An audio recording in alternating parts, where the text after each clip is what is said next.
মুক্তিযুদ্ধের সময় পাকিস্তানি হানাদার বাহিনীর হাতে সংগঠিত হয় হত্যাযজ্ঞ। ইতিহাসবিদদের মতে এটি ছিল বিংশ শতাব্দীর নির্মম গণহত্যা।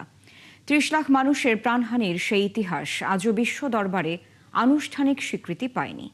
গবেষকরা বলছেন, বাংলাদেশে ঘটে যাওয়া গণহত্যার স্বীকৃতির জন্য আর্মেনিয়ার মডেল অনুসরণ করা যেতে পারে। বাংলাদেশ উদ্যোগী হয়ে বিভিন্ন দেশের পার্লামেন্টে প্রস্তাব পাশ করাতে পারলেই গণহত্যার স্বীকৃতির জন্য জোরালো হবে জনমত। রিপোর্ট ভাস্কর ভাদুরীর, ক্যামেরায় ছিলেন দুর্লভ মজুমদার।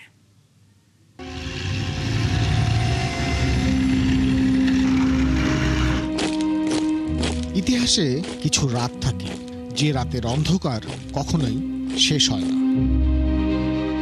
৭১ সালের ২৫ মার্চ ছিল এমন একটি রাত, যখন ঘুমন্ত শহর হঠাৎ জেগে ওঠে ট্যাঙ্ক আর রাইফেলের গুলির শব্দে।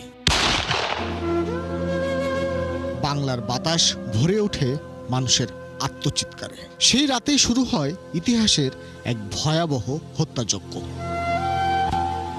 পাকিস্তান হানাদার বাহিনীর পরিকল্পিত এই অভিযানে রক্তে রঞ্জিত হয়ে ওঠে বাংলার মানুষ।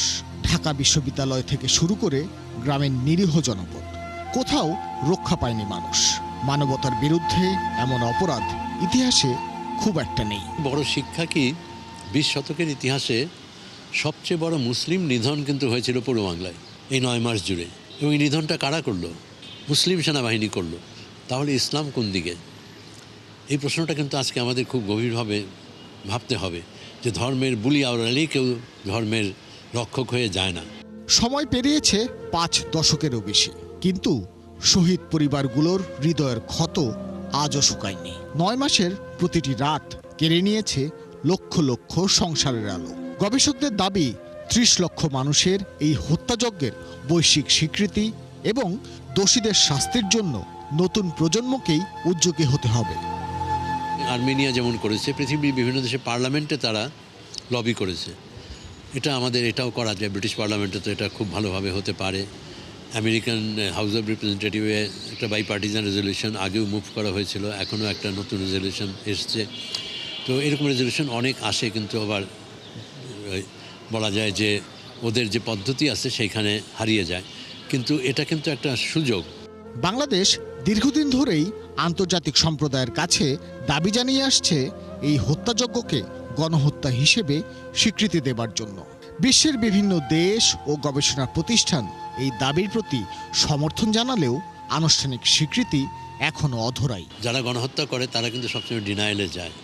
আমার দেশেও কিন্তু গণহত্যার দোষর যারা, তারা কিন্তু একটা ডিনায়ালের চেষ্টা করে, নানাভাবে অপপ্রচার, অপতথ্য, এই শহীদের সংখ্যা ঘিরে বা এই বুদ্ধিজীবী হত্যা নিয়েও চরম মিথ্যাচার, এগুলো করে মানুষকে একটা ধোঁয়াশার মধ্যে ঠেলে দেওয়া। তো সেখানে তো সত্যকে নিয়ে এগোতে হবে, আর সত্য তো আমার পক্ষে, ইতিহাস আমার পক্ষে। সময়ের স্রোতে অনেক কিছুই বদলায়, কিন্তু ইতিহাসের কিছু রাত কখনোই বদলায় না। সেই ইতিহাসকে সত্যের মর্যাদা দিতে একটি শব্দই যথেষ্ট, তা হলো গণহত্যার স্বীকৃতি। যেই স্বীকৃতির অপেক্ষায় আজও প্রহর গুনছে বাংলাদেশ। ভাস্কর ভাদুরী, ৭১, ঢাকা।